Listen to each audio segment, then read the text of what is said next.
Yo. Hello, I am Ronmar Chiliscu.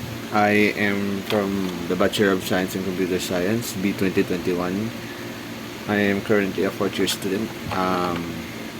Yeah. So, ano ba? Yeah, it's 2 a.m. Alas 2 na madaling araw. At tulog ng mga tao. Actually, 3 a.m. na ngayon. Magto 3 a.m. na eh. Nagugulang ka ba kung bakit anong ginagawa ko dito? Eh, ang ginagawa ko ngayon ay gumagawa ko ng project. So, gumagawa ko ng artwork. So, I really give my all pag sa ganito. I think, tinanggap ko yung role eh. So, for me, kailangan ko siyang gampanin sa level na makakaya ko. Hindi ko tinanggap siya. O hindi ko naman in-expect na madali yung trabaho, pero yeah, lagi ganito oras, 2 a.m., 3 a.m. yung tulog ko. Nasasanay na lang din. So, yeah, most kadamihan ng tao hindi na tatanggapin yung trabaho na to kasi org. So, para sa akin, personal branding. Iba-branding ko yung sarili ko, to be honest with you. Yung ginagawa ko araw-araw, daily. I give my all. Binibigay ko ng lahat ng kakaya ko. Binibigay ko yung the best ko. Hindi ko kayang sabihin hindi ko kaya. So, I just give my all. Tapos sumasali ako sa mga competitions.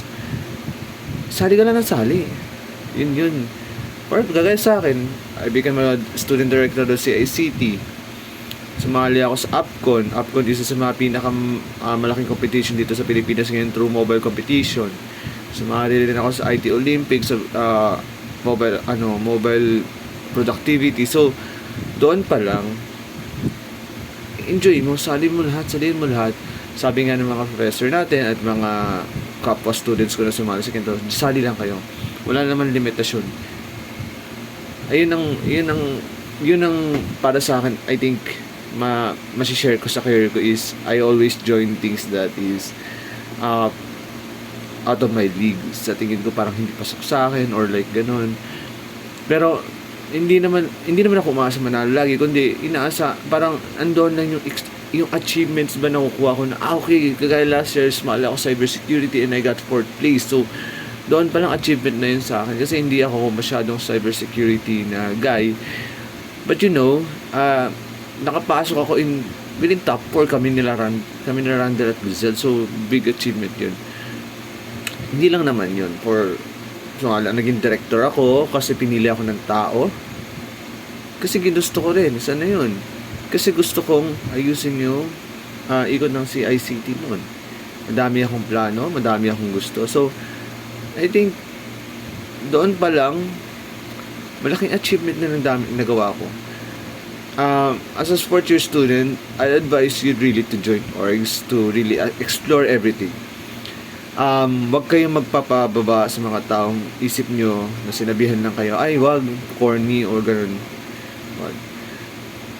Enjoy nyo yung college nyo, enjoy nyo yung buhay nyo, enjoy nyo lahat. I think for me, ang advice ko talaga para sa mga taong who are afraid to hatch their self is explore nyo lang lagi. Sali lang kayo sa isip nyo yung na-improve kayo. Sali kayo kahit hindi kayo isip nyo ma-improve kayo. Try and try. Wala naman masama kung ito-try mo yun. Mas okay na yung mag-try ka kaysa hindi. Kaysa magsisi ka sa huli. Diba? So for me, you go lang. Laban lang. Yun lang.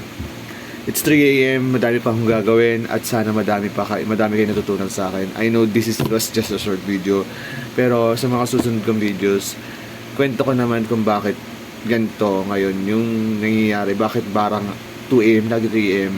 Hindi naman siya sa gusto ko. Hindi naman siya sa ayaw ko. Sa gusto ko rin siya. Kasi nga, I'm a night person. So, ayun. So, salamat sa panood ng video ko. I hope you really like the video. At sana may nakuha ko yung kaalaman at madaming advice. So, thank you. Bye.